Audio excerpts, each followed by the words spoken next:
Oh no no no no no. Oh no no no no. Oh no no no no no no no no no. Oh no no no no no no. Oh no no. Oh no no no no no no. Oh no no no no no no no.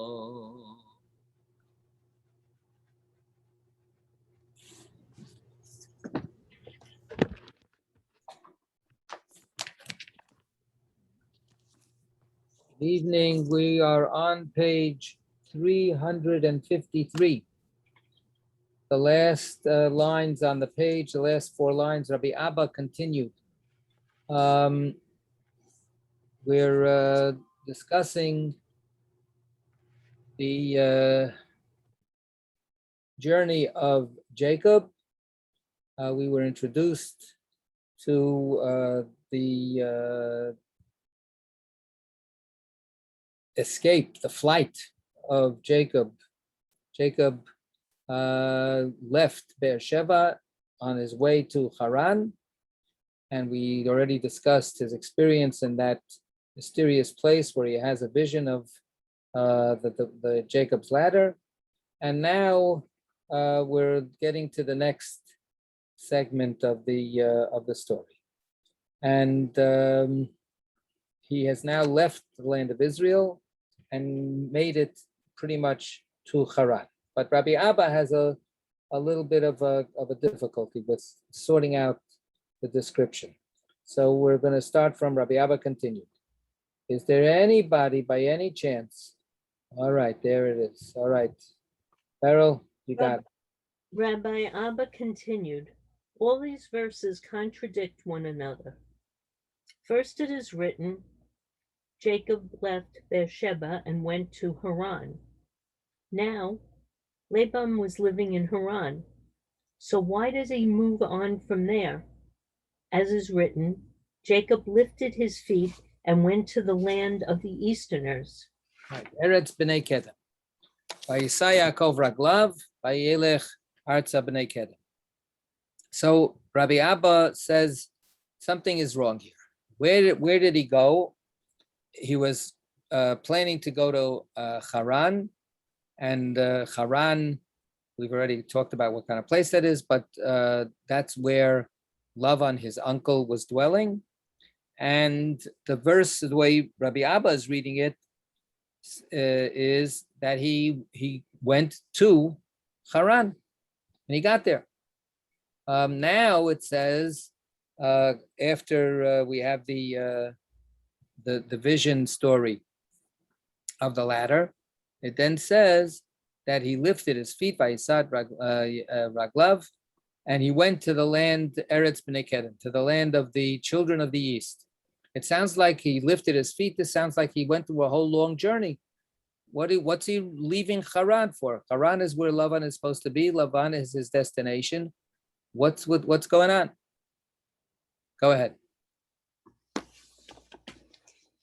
Know that Laban dwelled in Haran, as is written, Jacob said to them. Wait a second. Now, how do we go back 3 words, the last 3 words on 353, please? Okay, wait. How do we know that Laban dwelled in Haran? As is written, Jacob said to them, my brothers, where are you from? They said, we are from Haran. He said to them, do you know Laban, son of Nahor? Implying that he dwelled in Haran. Right. Once they said they come from Haran, so then if his question is, do you know Lavan? It means that he's assuming that Lavan is in Haran, and anybody from Haran would know Lavan. So he knows that Haran is in that Lavan is in Haran. So why is he now going to another place? Okay. Rather, Jacob thought, I desire to enter Shekinah, for I desire to couple. When father married, he sent a servant who found a spring of water, where he encountered a wife for father. but in this place I haven't found a spring or a well or any water. Immediately Jacob lifted his feet and went to the land of the Easterners, where he encountered a well, as we have said, and encountered his wife. Okay. So according to Rabbi, the way Rabbi Abba sees it, Jacob is a little bit concerned. He's got a little bit of a sense of confusion here. And he says, the whole point of my journey is so that I should be able to bond with Shekhinah. And in order to do that, I have to have a wife, right? I desire to couple. I have to be two.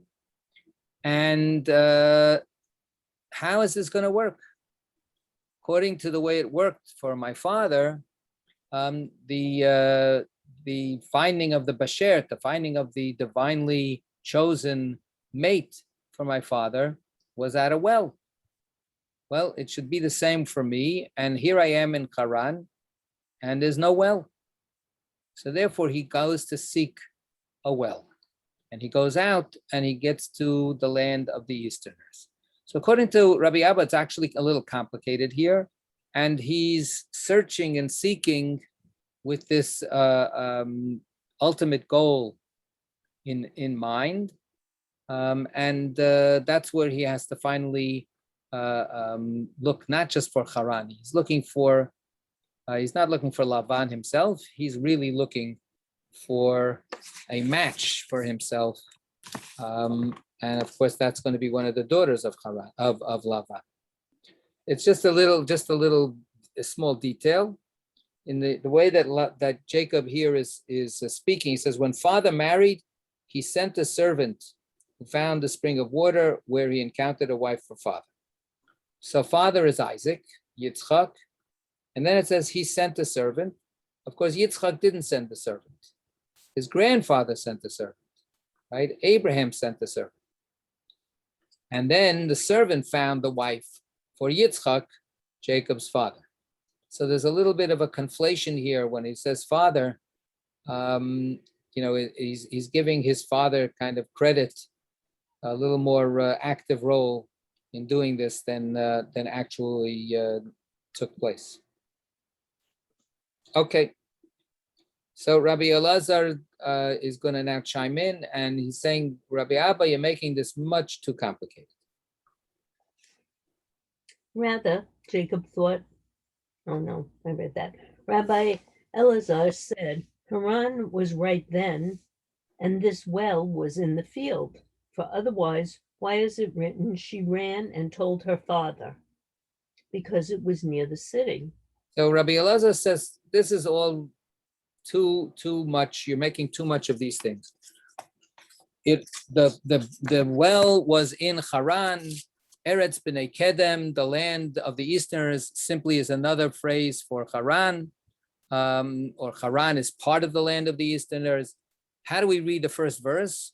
Vayetze Yaakov mi Beersheva vayelech Harana, that Jacob left Beersheva and went to Haran. It doesn't mean he reached Haran. It means he went in the direction toward Haran. And then after the vision, the latter vision, then the Torah resumes its story, and it uses a synonymous term for Haran, and it uses the term the land of the Easterners, but it's all the same place. Haran was right there, right where the well was. The Haran is the city, and the well is right outside on the outskirts of the city, where closer to where the pasturing was. But it's right there. Haran is right there. How do I know? Because afterwards, when Rachel meets Jacob at the well, and he says who he is, she immediately runs home and tells her father, Lavan. So we're not talking about some far distant extra place. It's all part of the same thing. This is, when we read these things, it's to me, it's a little curious. I don't have much to say about it, but here we have a kind of like really what can I use to say? I mean, they're talking about details that are not very significant. They don't make something significant out of it. Many times the Zohar, of course, that's its bread and butter. It makes this one little tiny detailed observation. It reads a verse with this little minuscule little peculiarity that it insists is there, which we wouldn't necessarily identify. And as a result, they build a whole theory and a whole message out of it. Here, it's not obvious why Rabbi Abba and Rabbi Elazar have to get into this disagreement about the details of Jacob's travels. Is Eretz B'nai Kedem the same thing as Haran? Is it not the same thing as Haran? Was it closer? Was it farther? Does that make a difference in the end? Right now, it's not very obvious that it makes any difference at all, other than the fact that they insist that they really want to make sense of the verses. Sometimes you just want to make sense of a verse. I don't know. Maybe as we go further, maybe we'll see whether there's any ramifications of this. Rabbi Elazar continued. Rabbi Elazar continued, if Jacob encountered a wife at the well, why didn't he encounter Leah, since she engendered all those tribes? Because all those tribes, she gets credit for half of all the tribes of Israel, right? There are 12 tribes, and she has 6 of the 12 brothers. So she's got 50%. And it's not even that Rachel has the other 50%. Rachel has 2 sons, Leah has 6 sons, and Bilhah and Zilpah each have 2 sons. So altogether, between Rachel, Bilhah, and Zilpah, there's 6, and Leah all by herself has 6. So she's the main source of all of the tribes of Israel. Doesn't she get credit as being his main wife? So if we're going to use the consideration that Rabbi Abba also talks about, and this is, of course, now where we're getting a little bit more into what's bothering them. If the idea is I need to find my mate, I need to find my destined bashert partner in order to be able to fulfill my destiny. And that's why I have to find the well. And the well will be the place where the one who is meant for me will be brought to me by God's providence. Then isn't it God's providence that Jacob should marry Leah? Why is it that Rachel is the one who he meets?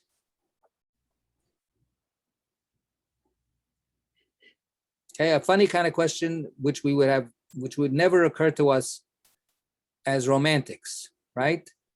But you'll see that that's actually part of the answer. Okay, because back to you.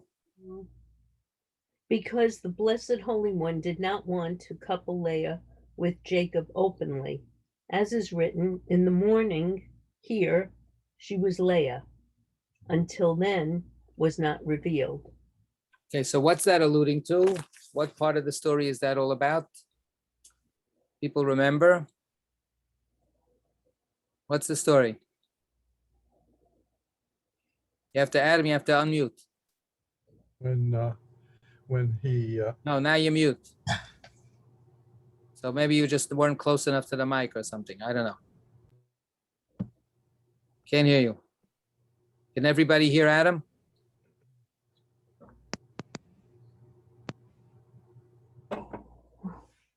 Wait, try it one more time. Unmute. And Here. How about now? yes, now Yes. we can hear. Jacob thinks he's marrying Rachel, but it's actually Leah. And then he doesn't really find out until, I guess here it's suggested in the morning. I thought the story was maybe he didn't find out until he lifted her veil at the ceremony. No, that's the problem. He didn't lift his veil. The veil. Oh, okay. That's why we do lift the veil.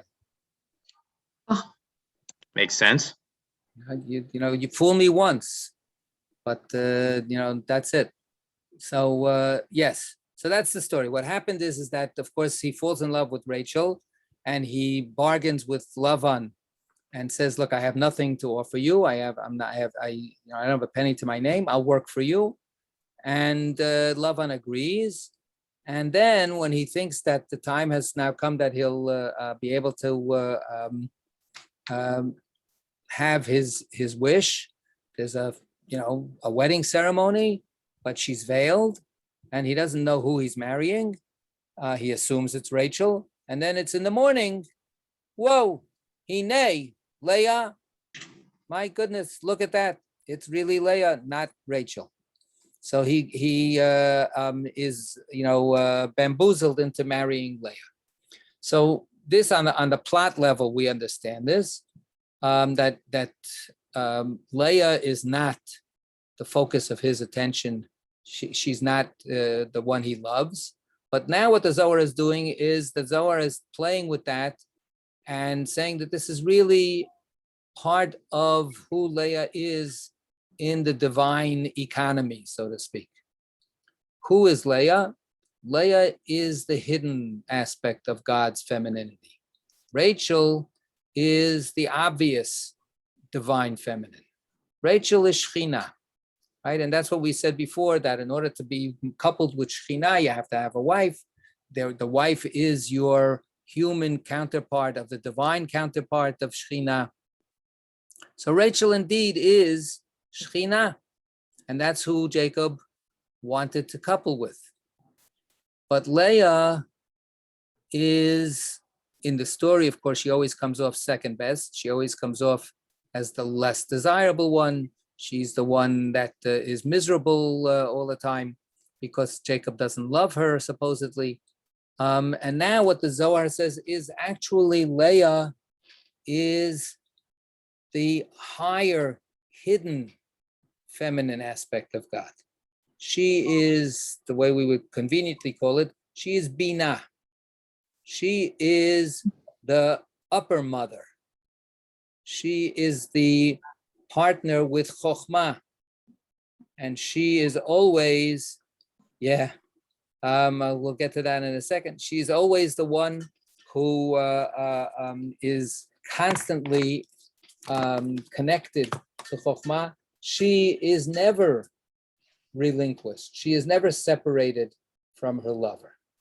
So there's a little bit of a paradox, and we're going to continue a little bit more, and the Zohar is going to say a little bit more, but the way the Zohar now reads it, the paradox is that on the human plane, Leah is rejected. Leah is not fully appreciated. Leah is not fully embraced by Jacob. But we know better. Or not that we know better, but we know that she has her own supreme value. She is, a higher degree of the divine, but she is inaccessible to the human. Precisely because she is a higher degree of the divine, she's actually not as loved by the human, because the human can't get up that far into the divine realm. So when you ask the human being to love God with all their heart, they can't love Bina with all their heart because they have no idea who Bina is. I mean, they can get, a little bit of a glimpse by immersing themselves in these mystical teachings, but in the end, Bina is inaccessible to human experience. So that's why she's actually not Jacob's beloved partner. Hold on a second. Okay, I will try to remember. So if you send me an email rather than this, Merle, I'll send you the prayer. Thank you. So then Mark makes a point. Leah has weak eyes. So what does that mean to you, Mark? Well, that not only is Leah inaccessible to people, but people are inaccessible to the higher function of God. Right. Why midrashically, why does she have weak eyes? Midrashically? Yeah, the Midrash says, you know why she has weak eyes? Because she was the older of the two daughters, and she figured out that she was going to get married off to her uncle's sons. So there's she and Rachel. She's the elder. Rachel's the younger, and not her uncle. Well, her uncle is Isaac, and Rebecca is her aunt, Lavan's sister. And she says, "Oh, and they have an older and a younger brother, son. So probably they're going to make a shidduch between the older daughter and the older son, and the younger daughter and the younger son. So Rachel is going to marry worthy, righteous Jacob, and I'm going to get stuck with Esav." So she cried her eyes out.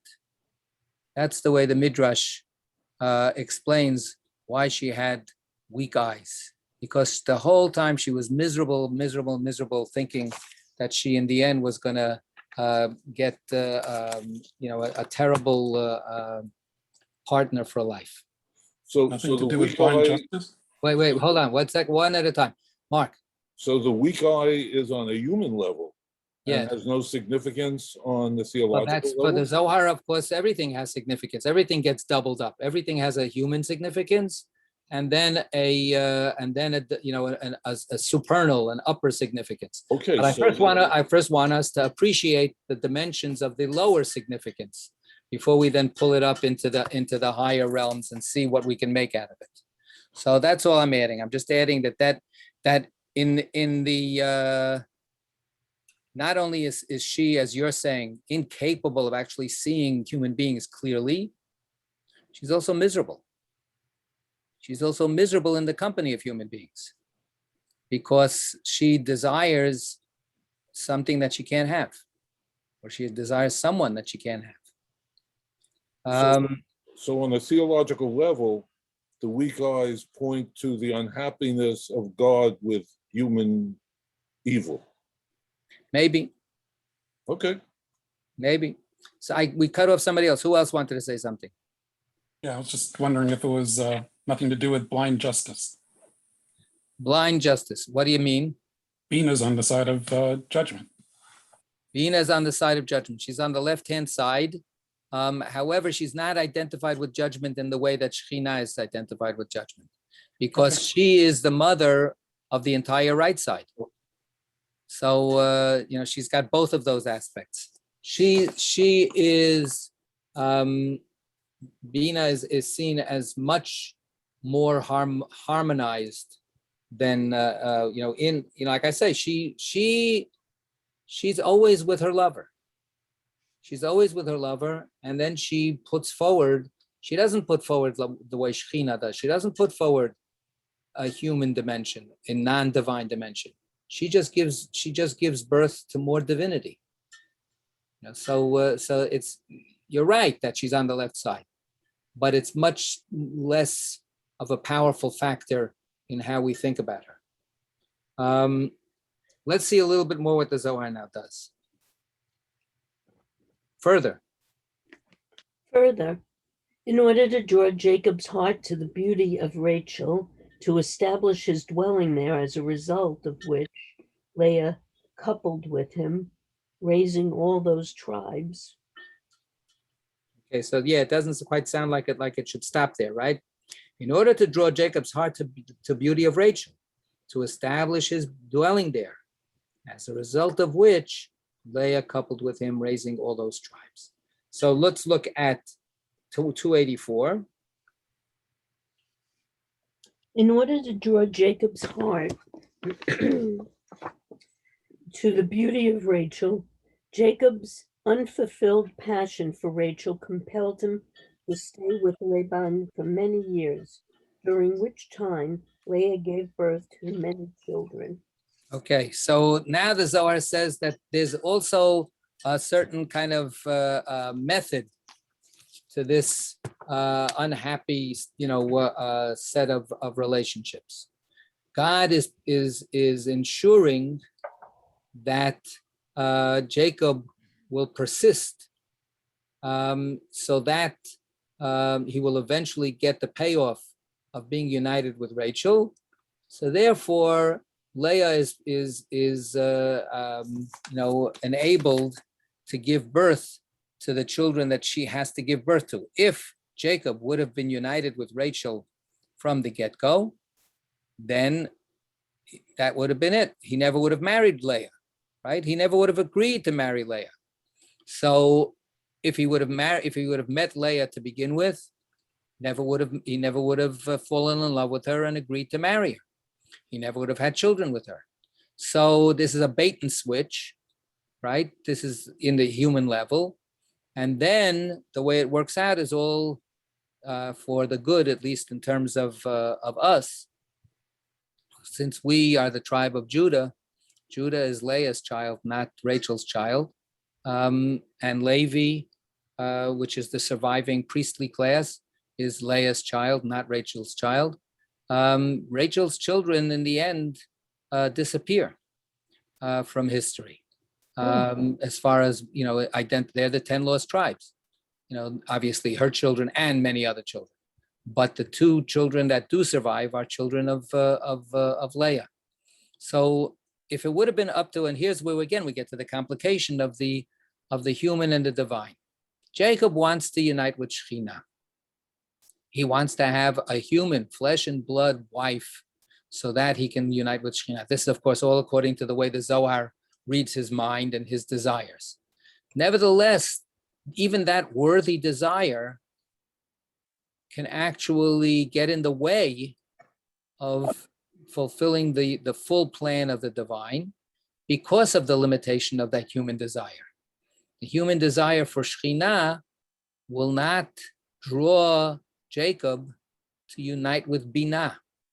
He'll be happy with Shekhinah, and he'll stay there, and the whole fulfillment will be lacking. So instead, he has to meet Rachel. He has to be enamored by Rachel's beauty in every sense of the word, of course. He has to fall in love with Rachel, and then Leah has to come into the picture to be able to take care of the hidden agenda of God. And just as Leah is the hidden part of God, this plan of God is also hidden from Jacob. This is not his plan. This is not his desire, not what he really wanted. But he keeps at it because he wants to, in the end, be able to be with the one that he loves. So Rachel is finally given to him only later. Okay. Any other comments about this? All right. How did Jacob know who Rachel was? Those shepherds told him, "Here come Rachel, his daughter, with the sheep."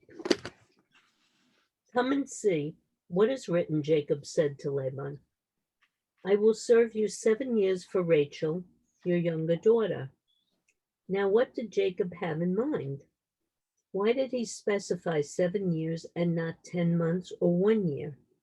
In truth, Jacob acted in wisdom, and so that people wouldn't claim that he had acted out of lust for Rachel's beauty, but rather out of wisdom, since the moon is 7 years old, and all those 7 supernal years alighted upon Jacob before he married Rachel, so that he would approach her fittingly.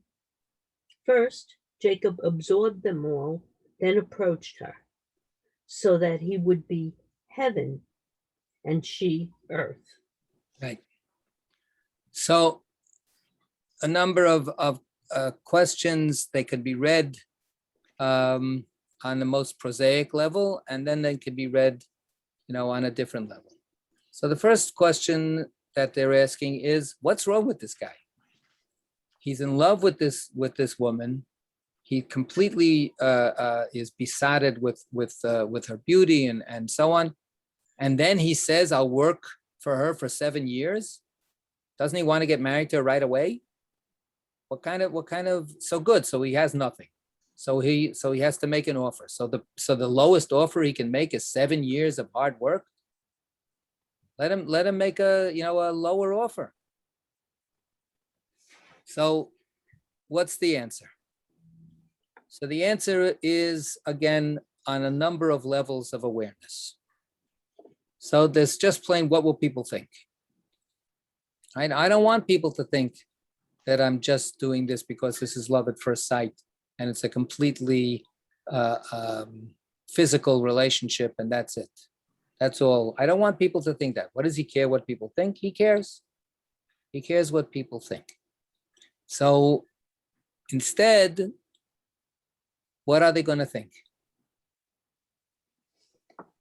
Maybe they're going to think a little bit more about what it is that Jacob is really invested in. Right? Maybe when they see that he's so extraordinary in his patience and in his devotion, maybe they'll start understanding what he really cares about. So he picks the number 7. Is that a coincidence? Of course not. Right? So we have these kinds of, the moon is 7 years old. So no, the Zohar does not think that the moon is 7 years old. What does that mean? It means the moon is Shechina. The moon is Shechina. The moon is formed by being the 7th of the divine centers of life and of energy that come down from Binah. Right? She is the 7th of these 7 divine manifestations. So therefore, he's going to work for her for 7 years, meaning I'm going to earn my union with this Shekhinah being by absorbing, by working through, by devoting myself to all of the 7 aspects, the divine aspects that feed into Shekhinah. I'm going to be able to then be able to be equal to the idea of being her partner. And then I will be able to be heaven and she earth. Right? He will be Shamayim and she will be Aretz.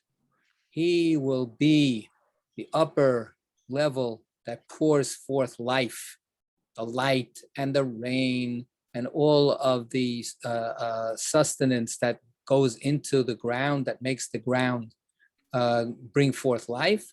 He will be that active factor, and she will be Mother Earth.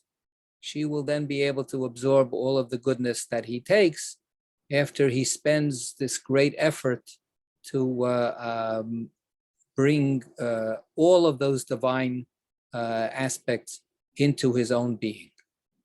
Right? Jacob becomes, we've said this many times, Tiferet.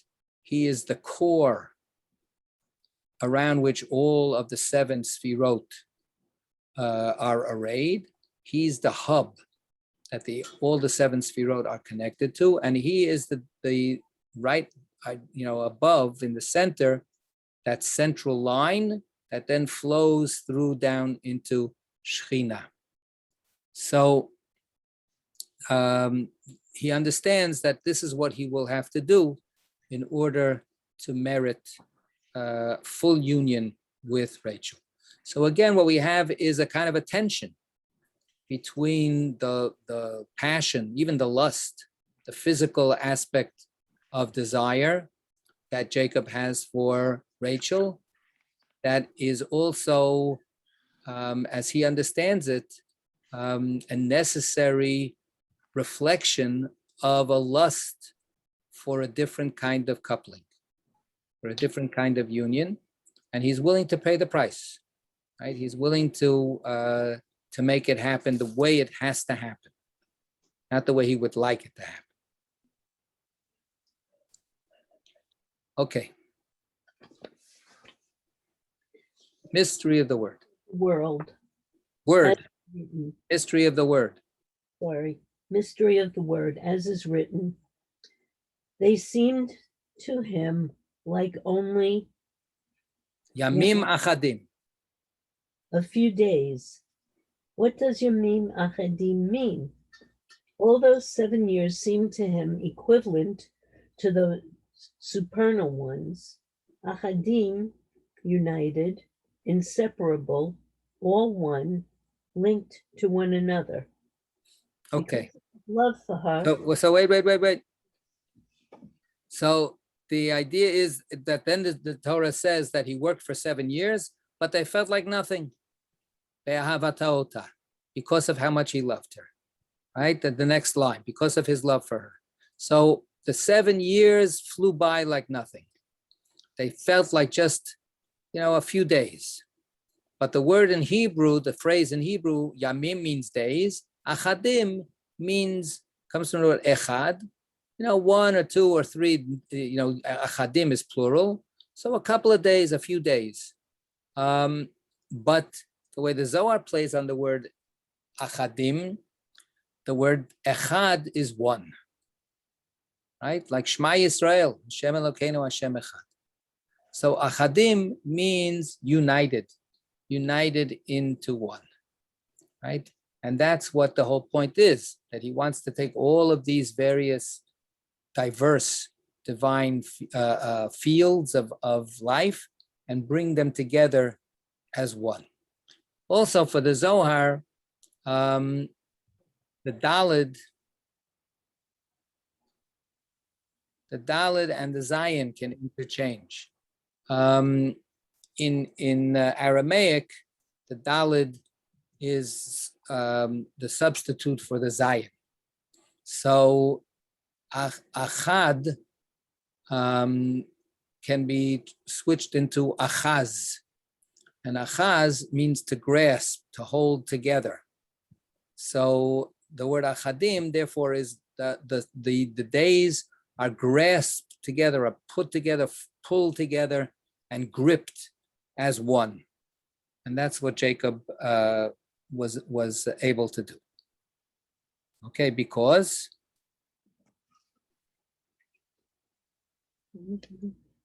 of his love for her, corresponding to the supernal pattern. Okay, what does that mean? Look at the 292.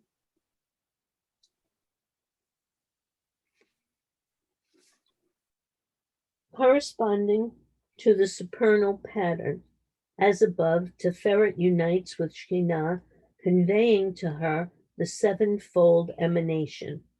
Okay, so or as in the supernal pattern, just like God, the male aspect of God, unites with the female aspect of God, so too here, the human male unites with the human female, just like God unites with God. Right? And they became, what's the one again? We have one all the way at the beginning of the Torah, right? That when the Torah talks about the first male and female, Al ken yazov adam et ish et beito v'davak beishto v'hayu lebasar echad. So a person shall leave his parents' home and cleave to his wife, and they shall be one flesh. Right? Basar echad. So basar echad, one flesh, one life, one unit, just like above. Go ahead. Rabbi Elazar, No, come and see. come and see that even Laban hinted at those 7 without knowing what he was saying, for he opened by saying Tov, good, as is written, Tov, better, that I give her to you. Okay, so what does that mean? 293. Line 293. Tov, better, that I give her to you. The verse continues, rather than give her to another man. The word Tov designates Yesod, known as righteous one, who channels the entire flow to Shekhinah based on Isaiah. Say of the righteous one that he is good. Alternatively, Tov designates Hesed, first to issue from Binah. Right. So he's using the word Tov. Lavan didn't even know what he was saying. He says, Tov titi ota Lacha, something like that. I don't remember the whole verse. Where is it? Mititi otala the ishacher. So it's better, it's good for me to give her to you rather than to give her to anybody else. So he says, yes, this is right. This is okay. It fits. It looks good in my eyes, right? It makes sense. The plan is okay. Little did Lavan know that by saying that, he was acceding to the divine plan. And he was alluding to this by saying that this is all Tov. This is all good. So Tov, says the Zohar, is that hint that shows that this is really about the uniting of the divine, male and female, and its incarnation in the world, in the human world, with Jacob finally meeting his Basher, who is Rachel. So this is Tov. So the note gives us two different ways of understanding the connection with Tov. One is that Tov is sometimes a name for Tzaddik. So Tzaddik is Yesod, and Yesod is the male member of the divine that unites with Shekhinah and makes it possible for them to be one. It's one way of looking at it. Of course, Tov, it can also be related to Chesed, the first of the seven that flows down into Shekhinah. Another possible allusion is that Moses is called Tov when he's born. And Moses is another biblical figure who is seen as that core incarnation of Tiferet for the Zohar. We had it earlier. So Tov could be the allusion to that locus, not even of Tzaddik, of Yesod, but of Tiferet itself. So all of these are Lavan speaking without even understanding what he's saying. Okay, now I have a note here in the chat from Mark. Now I am confused, since we just said that only Leah's sons persist and Rachel's sons disappear. So Shekhinah disappears, and we are left with the essence, Judah, and the priests, the Levites. Okay, so this is not as strict as you're saying it, because of course all of the children of Leah have to come through Shekhinah, have to come through Rachel, right? Rachel allows Shekhinah, Rachel is Shekhinah, and Shekhinah allows Bina's children to come out into the world. So that's what I said before. Bina, in the end, actually only engenders within the divine realm. So Leah is Bina by the good graces of Shekhinah, which is exactly how the story unfolds. Without Rachel cooperating with Leah to get married to Jacob, Leah would have been cut out of the whole picture. So Leah could never have gotten united with Jacob without Rachel's maneuvering. So in this world, Shekhinah calls the shots. So any children that are born into this world, even if they come from Leah, they're actually born through the good engendering of Shekhinah. Does that does that answer a little bit what you're asking? Well, I keep on looking at the biggest picture, and that is the manifestation. That's always been your problem. All right, okay. Just kidding. Yeah. Okay, but the manifestation of all of this in the history of Jews, and the 10 tribes disappear, and according to what you just said, the remnant is Jews' identification through Judah, which I said as the spirit of Judaism, and then the persistence through halacha of the kind of the surrogate for a priestly class who determines how people should live, sacrificing metaphorically to Hashem by obeying mitzvot. And it just gets really confusing to me.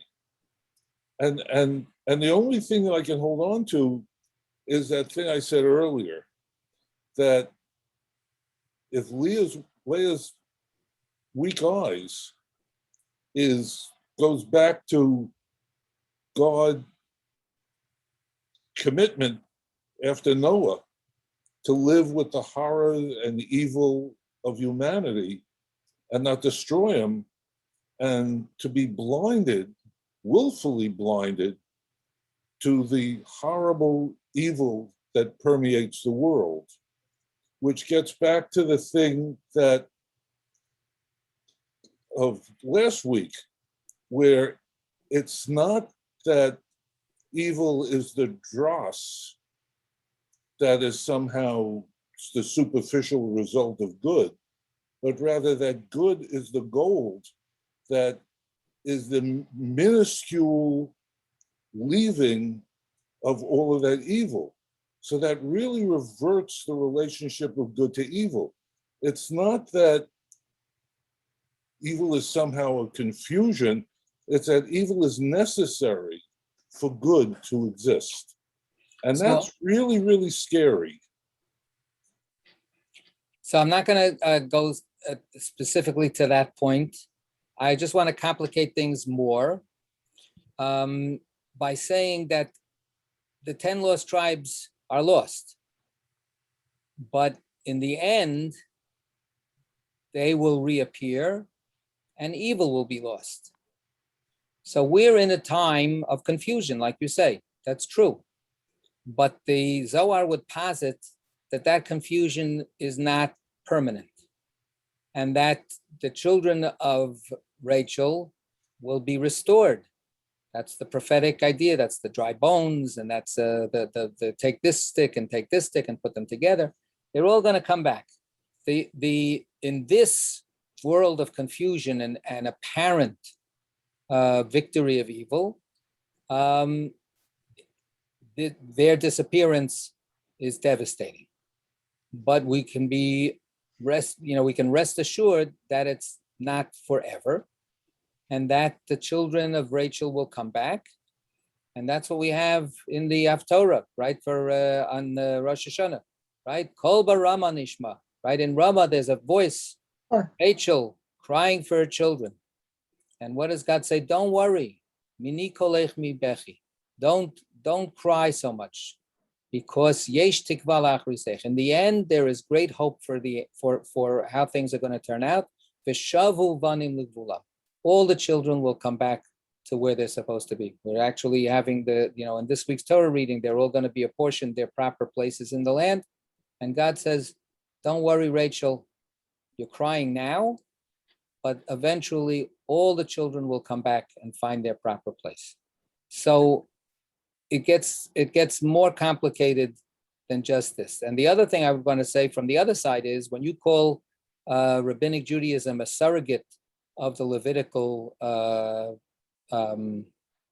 section of Judaism, the ritual experts, that would be one way to look at it. But another way to look at it is that they are a transformation and a rejection, a supplanting of Levi, and actually allowing Judah and anybody else who will ever appear and join the Jewish people, right? Even people that don't come from the 12 tribes, people who join the Jewish people from the outside, they make it possible for anybody to become a Jewish leader and to become the expert on Judaism and to become the vehicle for the continuation of Judaism.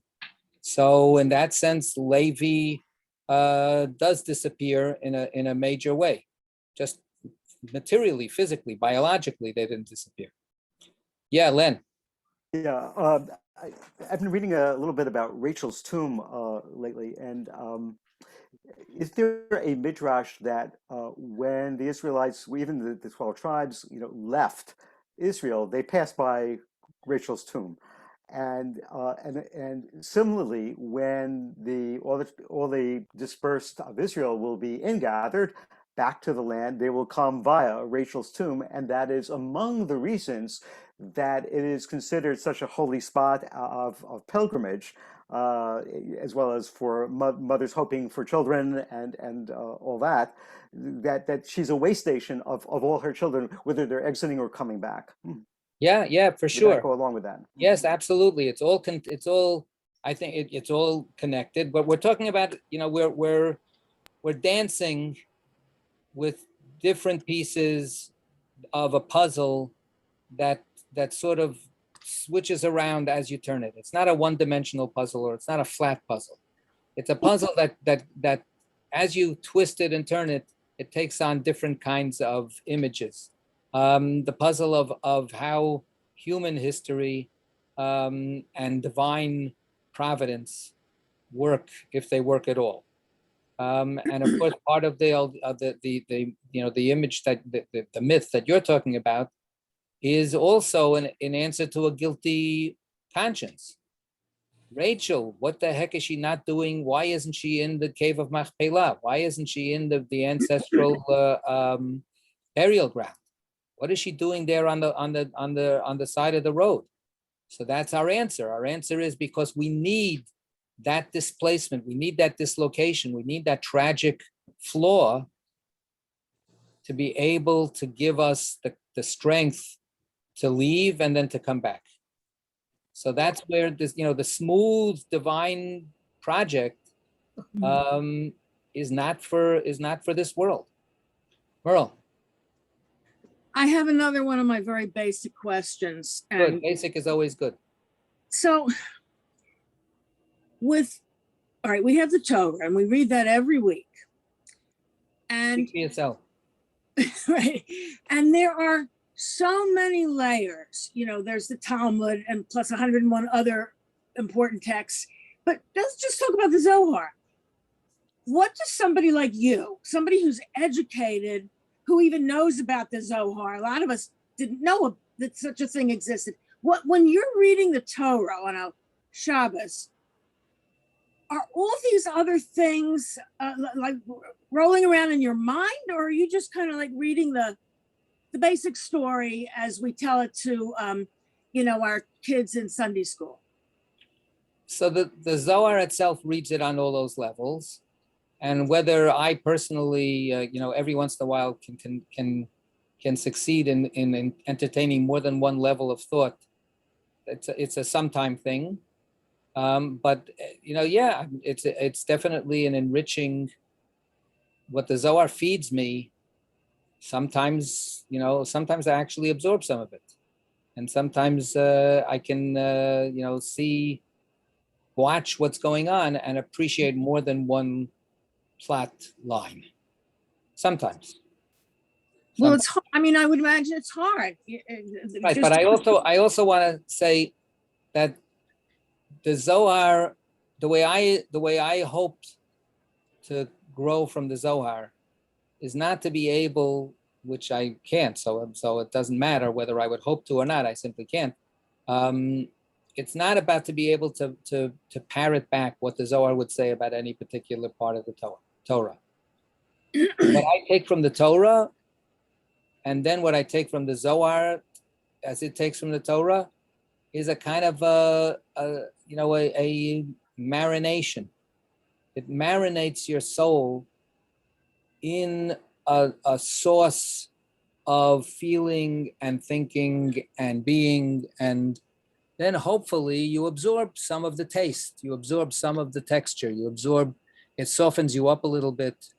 And when I write the Torah Sparks that I write, I try to say something that works on more than one level, but not, the Zohar would say what I'm saying. No, I'm trying to learn from the Zohar, and I'm trying to practice some kind of heartfelt, inclusive perspective. That's what I get from the Zohar. Okay, well, that's helpful. That's helpful, but there's just so much rattling around, not in my brain because I don't know it all, but in an Jewishly educated person, that I would imagine, you sort of have to I forget the word now, but compartmentalize a little bit. When you're reading the Torah on Shabbat, you're reading the Torah on Shabbat. When you're Why? Don't worry about it. Instead of Okay. compartmentalizing, open the doors. Compartmentalizing means closing, putting boundaries, delineate. This compartment is not that compartment. Why? Don't worry about compartments. Just open yourself to the experience and let the words speak to you as they might. That's why we read them more than once in our lifetime. You know, we don't have it like the Hajj. You have to go on the Hajj once in your lifetime. You know, we don't say, oh, you have to read the Torah once in your lifetime. No, you have to read it again and again and again and again and again and again. Let each time be whatever it is. So I'm thinking about when we go to museums. You know, you go to museums and you get overwhelmed. There's too much. Any museum is too much for any human being. Whatever the museum is about, whatever kind of collection it is. There's no way that a person can take in the whole museum. You know, okay, here I am. I'm in the Metropolitan Museum. I've got a half hour. Let's take in as much as we can. That's not the way. I mean, you know, you walk around, let something hit you, and then let it have some time to hit you, and then you'll go back to the museum another time, and you'll see something else. That's a good analogy. It's helpful for me. I mean, Okay. you love listening to the opera. Yeah. You listen to La Boheme once in your life, and that's it. Okay, I heard that opera. Great, finished. No, every time you hear it, you're going to hear something else. Mm-hmm. You know, and this one does it this way, and this one does it a little differently, right? Mm-hmm. Just All right. let it happen. Okay. Thank you. Thank you very much. No, this is important. Okay. Good. Rabbi Abba. Rabbi Abba said, certainly so. He served 7 years to couple with sabbatical. So now we have more terminology to remember. Okay. So Shemitah, right, is the 7th year, also called Shvi'it, the 7th. Shnat Shabbaton, the year of Shabbat, the sabbatical year. So who is the sabbatical year? Not what is, but who is the sabbatical year? Shechina. Shechina is the sabbatical year. Look at 294. Sabbatical. According to the Bible, every 7th year is a sabbatical. Shemitah, release, during which the land must lie fallow, and at the end of which all debts are remitted. In Kabbalah, the sabbatical symbolizes Shekhinah, who is 7th of the lowest Sifrot, and is filled with the emanation of 7 Sifrot. Right. So she is the container that all the Sfirot pour their life force into. And then she lets it go, doesn't she?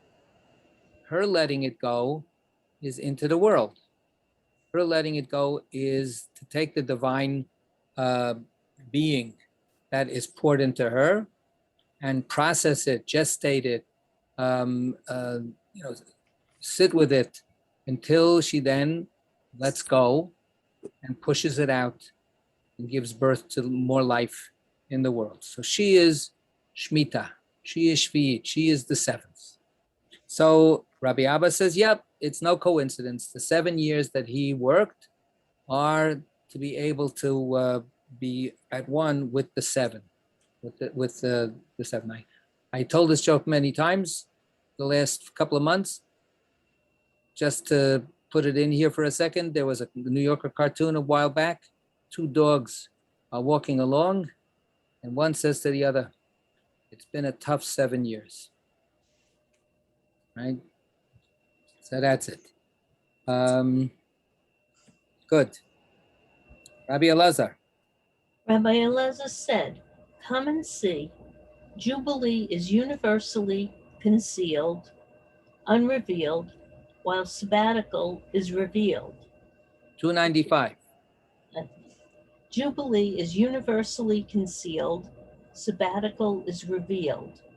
According to the biblical cycle, after 7 sabbaticals comes the Jubilee, proclaimed every 50 years when slaves are released and land reverts to its original owner. In Kabbalah, the Jubilee symbolizes Binah, who generally is characterized by the number 50, based on Babylonian Talmud, Rosh Hashanah. where Rav and Shmuel teach 50 gates of Binah. Understanding were created in the world, all of which were given to Moses except for one. As is said, you made him little less than God. Binah is the source of redemption and liberation, specifically the exodus from Egypt. Here, Rabbi Elazar notes that Jubilee and sabbatical respectively reflect the concealed nature of Binah and the revealed nature of Shekhinah. Right. So, and of course, we just said that Rachel is seen to be the corresponding human exemplar of Shekhinah, and Leah, the hidden one, is the exemplar, the human exemplar of Binah.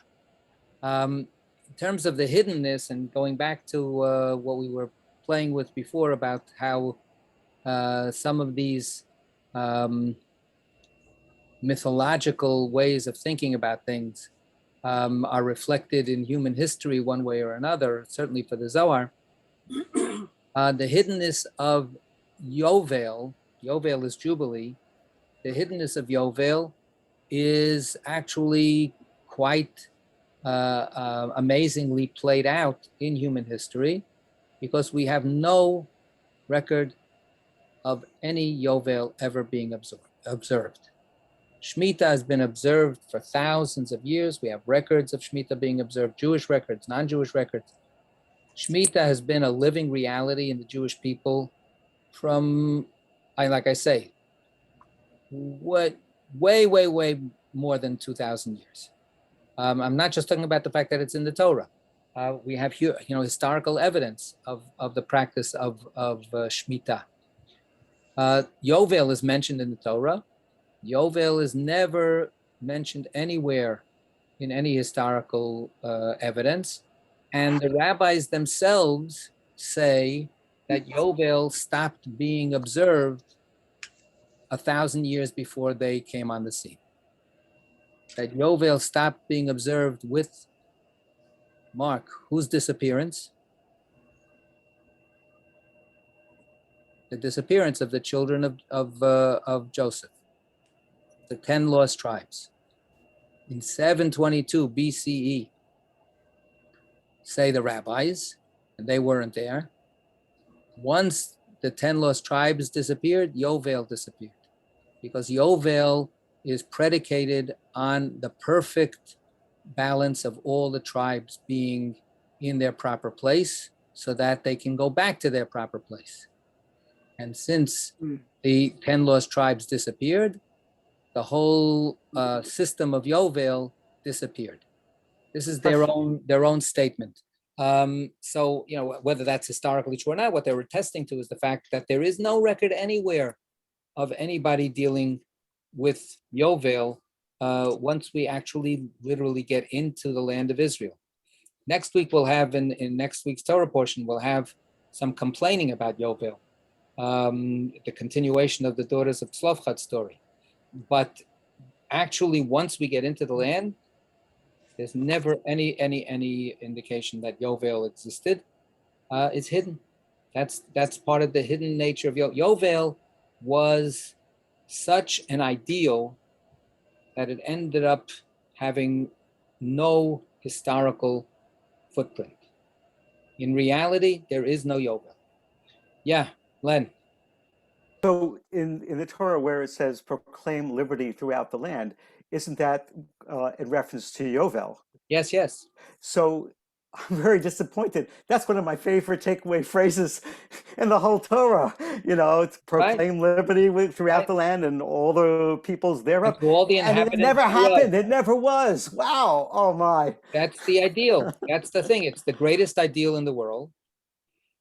And that culminating ideal of the 7 sevens finally reaching this pinnacle of freedom for everybody, never actually, like I say, we don't have a historical record of it ever happened. The rabbis assumed that it happened until the Babylonian exile, until the Assyrian exile, until the exile of the 10 lost tribes. But we have no record of that. But they at least assumed that once upon a time it happened, and then, you know, it stopped happening.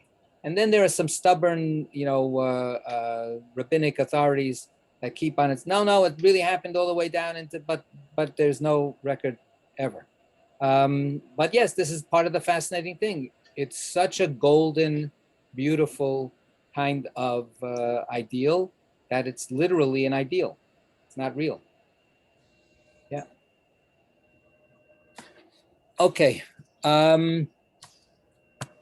We're going to stop here and we'll take it away with this idea continuing to be worked out. Hopefully next time. Okay. Zaygas into everybody. Well, thank you, Rabbi. Thank you very